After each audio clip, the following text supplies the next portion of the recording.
Oke, selamat malam Pokit Indonesia. Kedatangan tamu saya Raymond dengan Bapak Ope. Kita akan berbincang-bincang sedikit masalah keseharian dari Pak Ope dan aktivitas Pak Ope yang laku. Selamat malam Pak Ope. Selamat malam Pak Raymond. Ya Pak Ope. Pak Ope, ini Pak Ope ini saya dengar ya punya sangat ini dari pergaulan yang sama sekali dan banyak terlibat dalam organisasi-organisasi kemasyarakatan.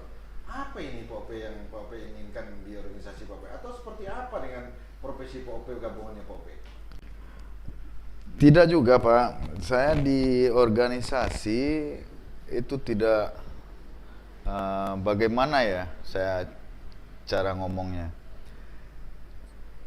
Saya itu berawalnya memang dari nol, bukan langsung Dari nol ya, Pak? dari nol, bukan melambung di saat sekarang ini gitu. Jadi memang Bapak ini berapa Bapak ke Jakarta mengarungi Jakarta ini Pak? saya ke Jakartanya dulu di rantau itu 2011. 2011 Pak ya? Ya, 2011. Kalau saya udah lama Pak. Oh ya. Tahun 98 Pak. Waduh, 98. Nah, berarti Jadi saya senior dari Pak Ope. siap, Pak. Siap, Cuman Pak. saya melihat dari beberapa sumber gitu ya, Pak Ope ini ada seorang yang punya talenta dan punya karisma dalam berorganisasi dan banyak pergaulan-pergaulan. Nah, makanya saya sangat menarik sekali saya untuk berbincang-bincang dengan Pak Ope malam ini. Nah, coba Pak Ope gambarkan sedikit seperti apa nih tujuan Pak Ope untuk memasuki organisasi dan apa hubungannya dengan profesi Pak Ope sebagai advokasi? Bapak terlalu berlebihan memuji saya gitu, Pak. Nah, itu memang realitasnya Pak, seperti itu Pak. Jadi gini, Pak. Saya memang di rantau ini baru 10 tahun lebih. 10 tahun, Pak, ya? 10 tahun lebih. Itu awalnya saya belum pernah ikut berorganisasi, Pak. Karena saya juga bergabung di Forum Minang ini baru sekitaran lebih kurang 5 tahun. Kalau boleh tahu Pak, Bapak jabatannya di Forum Minang ini sebagai apa Pak? Kebetulan saya di Forum Keluarga Minangkabau Bersatu ini saya diberikan amanah sebagai sekjen, Pak. Oh, sekjen Pak Sekjen. ya? Cukup strategis ya Pak jabatannya ya? Itu strategis menurut pendapat Bapak. Kalau menurut saya sekjen itu adalah jantung dalam sebuah organisasi, Pak. Iya, Bagaimana iya, organisasi ini iya, bisa iya. besar itu tergantung sekjennya Ya, gitu. tergantung sekjen ya Pak ya? Iya, betul. Jadi gini, Pak. Jadi mungkin saya masuk di organisasi ini lebih kurang 5 tahun. Sebelumnya saya tidak mengenal warga Minang, bukan berarti saya tidak kenal orang Minang. Tapi Bapak orang Minang kan? Saya asli Minang, Pak. Iya. Saya asli Minang. Jadi gini, Pak. Jadi awalnya saya merantau itu saya kerja di Badan Narkotika Nasional. Saya kerja Atau begini Pak, Bapak kan tadi tidak mengenal orang Minang. Kata dalam filosofi orang Minang tuh katanya kalau sebelum sukses belum boleh pulang ya Pak ya, begitu ya Pak? bisa Betul dibilang kan? juga Kata-kata begitu. Bapak begitu ya Pak ya? Betul, betul, betul, Gitu ya, betul. Pak ya? Jadi dalam saya berorganisasi lebih kurang 5 tahun ini, saya awalnya tidak pernah masuk di dalam organisasi, Pak. Nah, Saya memang bekerja di bidang narkoba dalam penanganan dan pemberantasan narkotika di kalangan masyarakat. Saya memang sudah pernah dengar kalau ini di rantau ini ada suatu wadah organisasi Minang. Tapi di BNN itu memang kita dilarang untuk melihatkan profil kita, Pak. Gimana masyarakat tidak mengetahui kalau kita itu kerja di BNN gitu kan. kenapa itu Pak? Tidak boleh tahu Pak. Karena kalau kita untuk memberantasan narkotika, apalagi bandar, itu orang-orang tidak boleh tahu, Pak, kalau saya itu bekerja di BNN gitu. Oh, iya. Jadi setelah 6 tahun bekerja di BNN, saya kebetulan di BNN itu kontrak, Pak. Kontrak, Kontrak, ya saya kontrak. Jadi ada teman saya yang saya lihat berprofesi sebagai lawyer. Saya lihat itu daya tarik dan impian saya juga untuk kedepannya. Nggak mungkin lah saya bekerja untuk negara. Saya kalau bisa itu saya bekerja untuk masyarakat. bukan saya bekerja untuk negara ini gitu. Saya nggak mau terikat oleh negara, kan gitu Pak. Itu makanya saya mengundurkan diri di 2016, saya melanjutkan Berarti Bapak dengan hubungan ke masyarakat tadi, karena ingin membantu masyarakat, Bapak berminat untuk masuk organisasi masyarakat gitu? Belum. Itu belum Pak. Sampai itu Pak? Belum. Itu saya tahunya dengan organisasi Minang itu ada di Rantau setelah saya melanjutkan profesi saya di akademisi hukum. Akademisi hukum ya? Kebetulan saya juga alumni Fakultas Hukum Padang, UNAN. Terus saya melanjutkan profesi pendidikan advokat. 2016 saya lulus, 2017 saya disumpah. Ya bagaimana advokat itu bisa bersinergi dengan masyarakat, bisa masuk ke dalam wadahnya masyarakat. Tidak seperti saya sebelumnya ada di BNN gitu Pak. Kalau di BNN kan kalau bisa masyarakat tidak mengetahui kalau saya kerja di BNN gitu. Tapi kalau yang pengacara itu masyarakat harus tahu kalau profesi saya itu adalah seorang advokat gitu. Makanya saya bersinergi masuk ke dalam wadah-wadah yang ada di Rantau ini.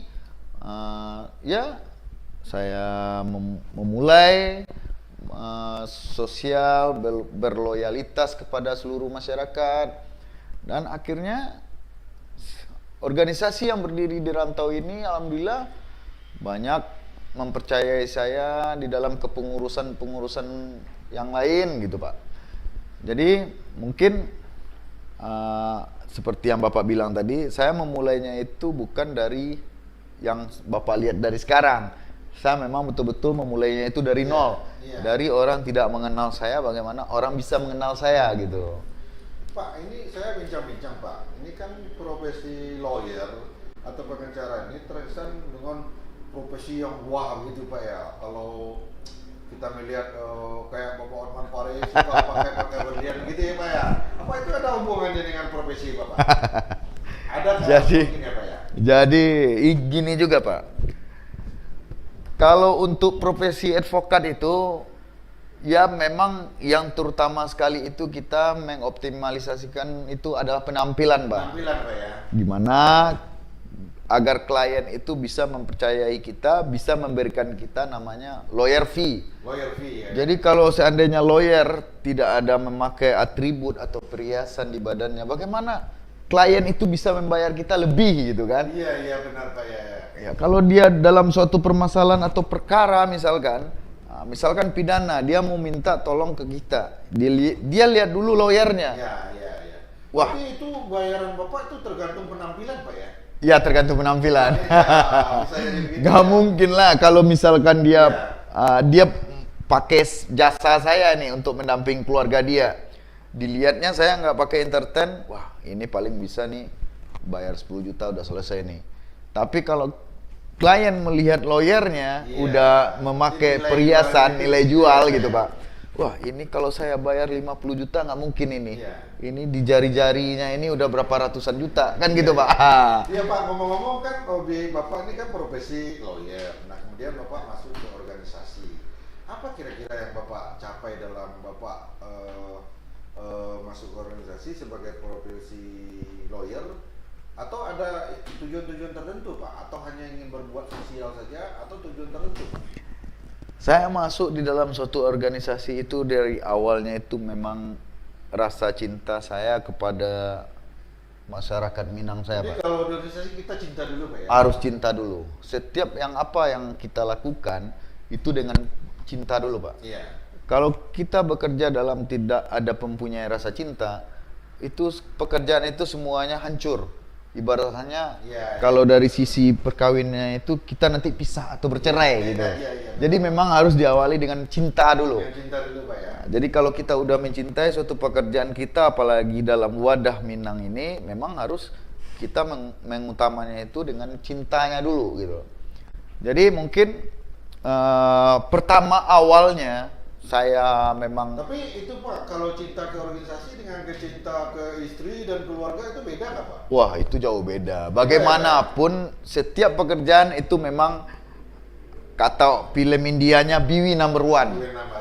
Keluarga adalah nomor satu gitu. Di keluarga nomor satu. Organisasi ini adalah penunjang Penunjang ya Pak. dan pembuka jalan. Jadi kalau kita ada cinta organisasi, kita berarti memiliki Pak ya? Tidak juga Pak. Tidak juga ya? Tidak juga, karena setiap organisasi itu jangan kita coba-coba untuk merasa memiliki, apalagi menginginkan hidup di dalam suatu wadah organisasi. Karena organisasi itu tidak ada gajinya Pak, gitu. Makanya balik dengan kecintaan kita tadi. Kalau kita sudah mencintai dalam suatu pekerjaan kita, itu sudah terbawa dengan organisasinya, gitu. Nah ini Pak, Bapak kan punya jabatan yang cukup strategis nih. Nah bagaimana Bapak merawat komunitas Bapak supaya tidak terjadi masalah atau terjadi kendala-kendala? Bagaimana kira-kira Bapak merawat hubungan antara sesama komunitas Bapak? Kalau itu sebenarnya kita itu bekerja itu bukan sendiri Pak. Kita Pak. itu bekerja tim. Kerja tim. Tidak ada kita itu bisa mengerjakan segala sesuatu itu dengan sendiri. Pasti dengan tim, apalagi dengan advokat gitu kan. Makanya advokat itu ada partner. Begitu juga dalam suatu wadah organisasi. Dalam wadah organisasi itu kita mempunyai teamwork, kerja tim. Ya kalau seandainya saya berhalangan atau tidak bisa hadir di dalam organisasi yang A ini, tim saya ada gitu. Jadi bagaimana organisasi ini bisa besar, itu kita memang harus solid dulu yang diutamakan. Solid, satu ide, satu niat. Kita mau bawa organisasi ini kemana? Tergantung niat kita. Kadang kan kebanyakan organisasi yang berdiri yang sekarang yang 5 tahun saya masukin ini Pak, ini hanya tempat perkumpulan atau brand aja Pak gitu. Brand maksud saya itu, wah saya di organisasi ini, jabatan saya ini gitu. Tapi diam gitu. Kalau untuk kita utamakan jabatan, kita tinggal urus sendiri, kita tinggal bikin sendiri suatu wadah-wadah. Kita bisa jadi ketua umumnya, kita bisa jadi dewannya. Tapi kalau kita mengutamakan dengan cinta kita atau niat kita ke depannya bagaimana, itu insya Allah berjalan. Dengan balik tadi itu, kita mempunyai awalnya itu dengan rasa cinta dulu Pak. Pak, ini Bapak kan sebagai lawyer, sebagai sekjen juga. Nah, mungkin kalau ada masyarakat Bapak yang bermasalah, itu kira-kira Bapak punya bantuan hukum tidak? Oh ya, itu pertama sekali itu memang saya wajibkan, apalagi walaupun saya di sekjen, saya juga Dicas fee nggak Pak? Tidak Pak, Tidak, itu memang saya beritahukan kepada ketua bidang advokasi hukumnya. Ya. Di dalam FKMB ini kebetulan saya juga berprofesi sebagai advokat. Saya memberitahukan di bidang hukumnya memang bagi masyarakat yang butuh pendampingan atau butuh keadilan, kita wajib untuk mendampingi masyarakat tersebut. Ya, Diprioritaskan orang Minang gitu Pak. Tapi jadi khusus orang Minang Pak? Tidak Pak, kita semuanya. Jadi kita itu memang bekerja itu memang dengan niat yang tulus. Jadi FKMB ini tidak membeda-bedakan, wah ini walaupun masyarakat forumnya forum Minang, tidak berkemungkinan orang luar di FKMB tidak bisa masuk gitu Pak. Oh bisa masuk? Bisa Pak. Kebetulan saya juga ketua PKAD IB Jakarta Pusat Pak. Ketua Ormas. Ketua PKAD IB juga? Iya, saya ketua Ormas Pak di Jakarta. Jadi di Ormas dengan paguyupan yang di FKMB saya pimpin sebagai sekjen ini beda dengan Ormas PKAD Pak. Kalau di Ormas PKAD ini kita bermacam-macam suku budaya. Iya. Ada dari Ambon, dari Palembang, dari FKMB Pak? Kalau FKMB ini memang wadahnya pemersatu Minangkabau. Oh Minang Pak. Iya. Minang, ya? Iya. Jadi bedanya Ormas dengan Minang itu memang forum paguyupan FKMB ini wadahnya memang wadah Minang. Tapi tidak menutup kemungkinan suku budaya dari wadah-wadah yang lain itu tidak bisa masuk dan bersinergi dengan FKMB. Pak, itu begini Pak, kan saya banyak mendengar berita nih, baca di media online. Itu FKMB itu sering memberi bantuan itu mana ceritanya itu Pak? Itu yang saya bilang tadi Pak. FKMB itu bukan dari forum Minang aja Pak. Itu kami memang tampilkan itu memang untuk prioritaskan orang Minang. Tapi bukan untuk orang Minang aja masuk ke FKMB ini Pak. Seluruh masyarakat bisa gabung dengan FKMB ini. Dan yang tadi Bapak bilang, yang masalah perbuatan yang dilakukan FKMB itu memang kalau saya sebutin, kalau dalam agama kan tidak dibolehkan Pak. Kita itu memberi dengan tangan kiri, tangan kanan bagaimana tidak mengetahui, kan gitu kan. Jadi mungkin Bapak bisa menginfokan atau mencari tahu bagaimana kegiatan FKMB sebelumnya, bagaimana kegiatan FKMB buat masyarakat. Tapi nggak apa-apa juga Pak, kita bagi tips ke pemirsa. Mungkin mana tahu pemirsa ingin bergabung juga dengan FKMB begitu Pak. Oh ya boleh boleh. Ini kebetulan FKMB ini memang mengoptimalisasikan dulu, bergerak di sosialnya dulu Pak. Di sosialnya dulu. Sosialnya dulu memang. Itu memang itikat dan niat dari Ketua Umum Bapak Indra Jaya. Karena sebelum Bapak Ketua Umum Indra Jaya masuk ke forum Wadah Minangkabau, beliau juga sama dengan saya Pak. Beliau sebelumnya juga tidak pernah gabung dengan orang Minang gitu. Tapi aktivitas beliau itu memang membagikan sedikit rezekinya bagi masyarakat gitu Pak. Jadi juga saya seperti ini sekarang, saya juga di saat misalkan mendapatkan suatu perkara atau mendapatkan hasil jasa, saya juga membagi ke masyarakat yang membutuhkan, panti asuhan. Itu memang kalau itu Pak memang janji Tuhan itu tidak bohong. Kalau kita menyisihkan sedikit rezeki kita kepada orang yang membutuhkan, itu balasannya berlipat ganda Pak gitu. Pak, ngomong-ngomong Pak, di FKMB ini dengan saya baca berita media online, baru berapa bulan organisasi itu bentuk, udah ada ambulan gratis. Itu gimana ceritanya itu Pak? Itu gratis untuk umum atau gimana? Atau untuk masyarakat semua? Memang betul Pak, betul Pak. Wah, berarti Bapak udah mendengar. Iya, saya baca terlalu online, dalam saya MKMB ya. Ke Bapak. Itu gimana cerita biar pemirsa kita tahu Pak? Jadi gini Pak, ambulan itu memang dibeli secara pribadi oleh Ketua Umum saya Bapak Indra. Luar biasa ya Pak. Jadi memang balik tadi yang saya bilang itu dengan niat. Niat awalnya cinta dulu Pak. Cinta, niat. Kalau kita sudah mempunyai itikat, itu barang seberapa mahalnya pun kalau kita meniatkan untuk masyarakat, itu barang tetap kita beli dan kita prioritaskan untuk masyarakat. Memang ambulan itu dibeli secara pribadi oleh beliau, uang saku beliau, seluruh pengurus tidak boleh sama beliau untuk membagikan sedikit rezekinya untuk membeli ambulan. Memang niat beliau itulah. Iya. Nah Pak, kan begini, itu kan kalau Bapak udah punya fasilitas seperti itu, ada nggak Bapak punya target-target sosial yang lebih besar lagi dengan organisasi ini Pak terhadap masyarakat Bapak atau komunitas Bapak? Kalau FKMB ini Pak, kami tidak ada target Pak. Kami memang melaksanakan sosial itu Jumat Barokah Pak. Jumat Barokah ya Pak? Jadi setiap Jumat itu kami dari FKMB memang menyisihkan sedikit rezeki buat bagi yang membutuhkan masyarakat. Bukan orang Minang nih Pak. Bukan orang ini Minang. Umum. Umum ya Pak? Umum, bukan buat orang Minang nih rezeki. Ya namanya di panti asuhan itu kan bukan orang Minang anak pantinya Pak. Benar, Kan Pak. dia dari daerah mana kita nggak tahu. Yang penting niat kita dulu itu membantu, menyisihkan sedikit rezeki kita bagi masyarakat yang kurang mampu gitu.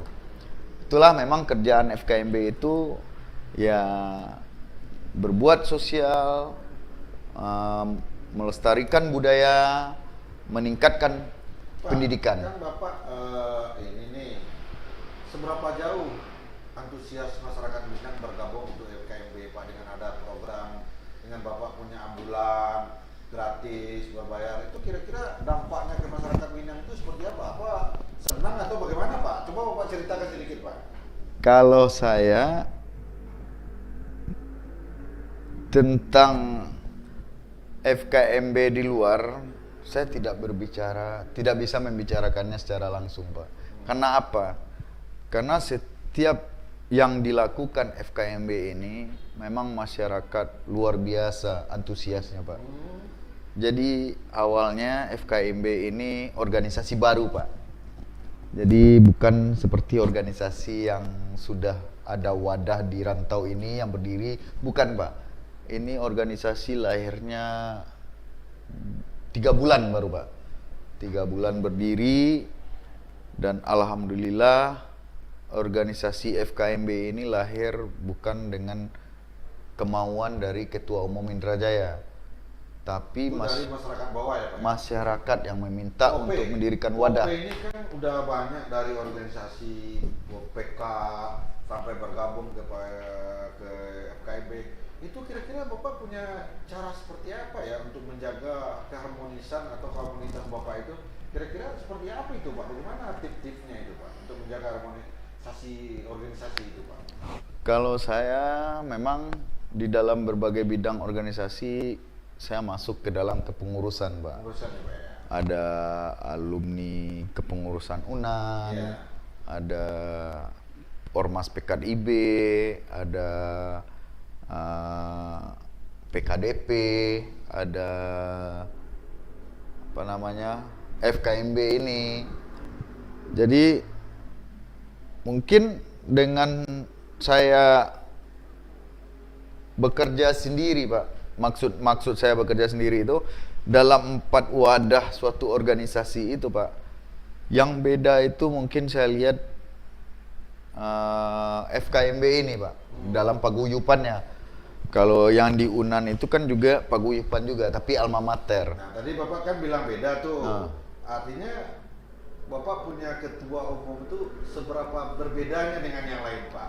Apa kiat-kiatnya? Atau Bapak sepengetahuan Bapak, seorang ketua umum Bapak itu seperti apa? Coba dijelaskan ke pemirsa sedikit. Saya bilang beda dari wadah organisasi yang pernah saya masukin.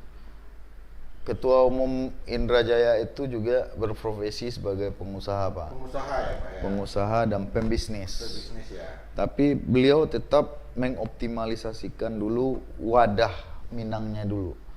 Jadi beliau memang ya ibaratannya buat sosial itu memang beliau tidak bisa saya ucapin dengan perkataan gitu, Pak. Gitu ya, Pak ya? Memang seluruh masyarakat sudah melihat kinerja beliau. Sebelum beliau menjadi ketua umum, beliau juga sebelumnya memang untuk sosial kepada masyarakat itu memang beliau lakukan juga, Pak. Sebelum beliau menjadi ketua umum gitu. Jadi sebelum beliau masuk ke organisasi, beliau juga di luar lingkungan masyarakat beliau juga bagus gitu. Beliau sering memberi atau dengan panti asuhan tiap hari gitu. Jadi kerja kita itu cukup dengan orang yang melihat, jangan kita yang berbicara, gitu Pak. Luar biasa Pak OP ya. Itu tadi kita akan kembali sedikit Pak mengenai ambulan tadi itu Pak. Itu ambulan itu memang murni gratis sama sekali sama sopir-sopirnya atau seperti apa itu Pak? Itu gratis-gratisnya itu tetap bayar Pak. Gimana kayak gitu? Iya, mungkin Bapak. Masyarakat kan baru tahu Pak. Iya betul. Mungkin Bapak juga pernah lihat di lingkungan masyarakat ambulan ini gratis. Nggak tahunya sopirnya bayar gitu kan. Iya betul Pak itu Pak. Ini bagaimana action dari organisasi? Jadi ini Pak, ambulan gratis yang dibeli langsung oleh Ketum Indrajaya itu free.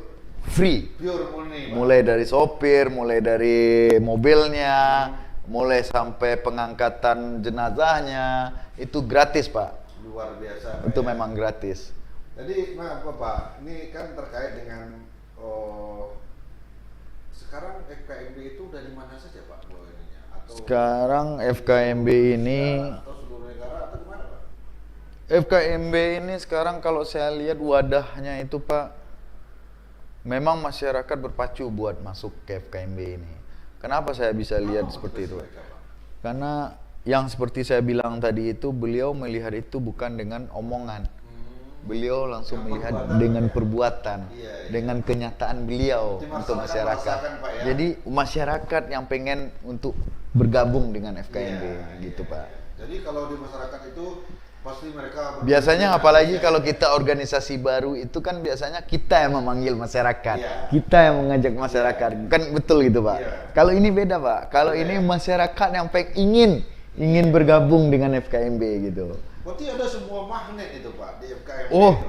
kalau- Kira-kira Bapak sampaikan sedikit Pak, apa itu rahasianya Pak? Magnet memangnya itu memang magnet sosial aja Pak. Magnet sosial. perbuatan, magnet sosial kita itu memang mengundang. Undang ya? Jadi walaupun FKMB ini prematur itu dalam artian baru lahir ya Pak ya. Baru lahir ya Pak ya? Lahir secara dipaksa Iya. kan gitu Pak. Karena FKMB ini dipaksa juga lahir berdirinya Pak, dipaksa oleh masyarakat untuk mendirikan suatu wadah gitu. Makanya dia disamakan dengan prematur gitu.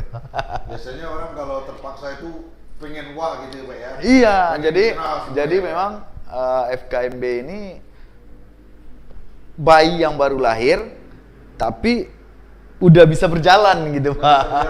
Oh enggak Pak, saya mau tanya sedikit. Apa Pak FKMB ini punya fasilitas organisasi atau sinergi-sinergi lain dengan organisasi ormas? Alhamdulillah FKMB ini kebetulan walaupun 3 bulan atau prematur lah ini bilang ya Pak ya, dinamakan prematur. FKMB ini sudah bersinergi dari beberapa ormas besar yang berdiri di Indonesia ini Pak. Kebetulan saya ketua PEKAD, saya sudah bersinergi, FKMB ini sudah bersinergi dengan PEKAD IB yang ketuanya Bapak Marconi Koto, Haji Marconi Koto. Terus sudah bersinergi dengan GRIP Hercules. Hercules ya Pak ya? Terus sudah bersinergi dengan Pak Rasio Cano, Ketua Umum Laskar Merah Putih. Terus sudah bersinergi dengan Ormas Pemuda Pancasila Bapak Pancasila, Haji ya. Yapto gitu. Jadi FKMB ini bukan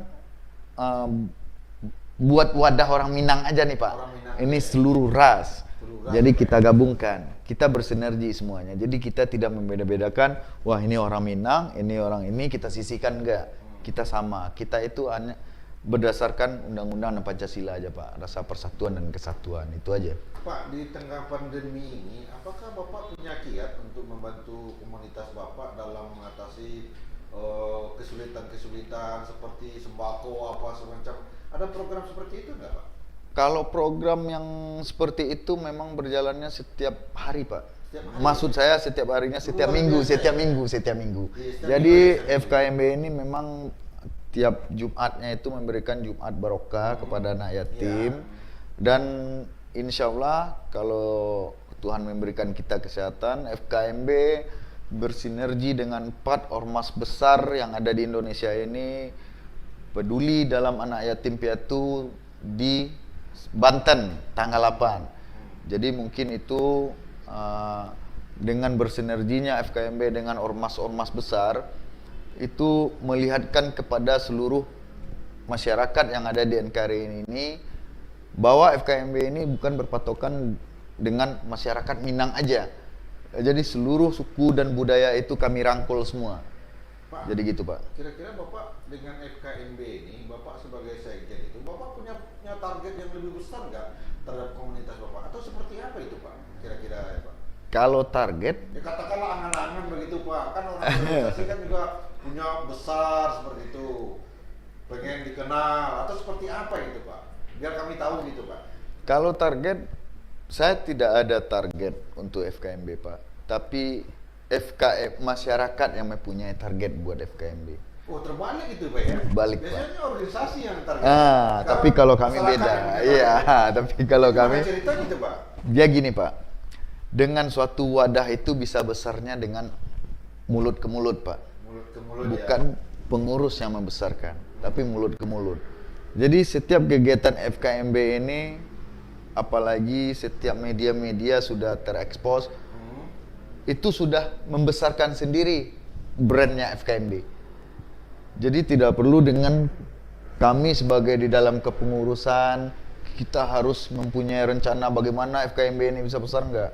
Masyarakat sudah membesarkan sendiri nama FKMB dengan perbuatan yang sosial yang Pak, tadi saya bilang. FKMB ini punya program pendidikannya untuk pesantren nggak Pak? Untuk nanti Memang kedepannya? visi- Atau kan orang Minang tuh cenderung adat berseni sari berseni kita. Iya, betul, betul, Pak. Nah, budaya. Kira-kira seperti apa itu Pak pengembangan organisasi Pak yang Bapak lihat seperti apa? Memang visi dari FKMB itu Pak memang mensejahterakan masyarakat dalam pendidikan, budaya, dan ekonomi. Ekonomi. Jadi untuk FKMB juga mempunyai bagaimana ekonomi masyarakat itu bisa kita bantu dalam koperasi. FKMB juga memiliki koperasinya Pak. Koperasi yang diprioritaskan bagi masyarakat Minang. Gitu Pak. Nah ngomong-ngomong Pak, itu Bapak pembayarannya itu dapat dari mana Pak? Itu alhamdulillah Pak, itu semuanya yang Bapak tanya ini dalam koperasinya pembiayaannya atau koperasinya itu secara seperti apa itu Pak? Oh, kalau koperasi sama komunitas atau bagaimana? Kalau koperasi itu dengan pengurus-pengurus yang ada di FKMB Pak. Itu juga di luar FKMB juga ada Pak. FKMB, ya, Pak. Ada juga donaturnya. Jadi donatur yang berpartisipasi buat membantu masyarakat juga dia menyimpan dananya di koperasi kami gitu Pak. Oke, Pak Ope, terima kasih atas bincang-bincangnya dan waktunya malam hari ini. Sampai jumpa kita di podcast yang akan datang.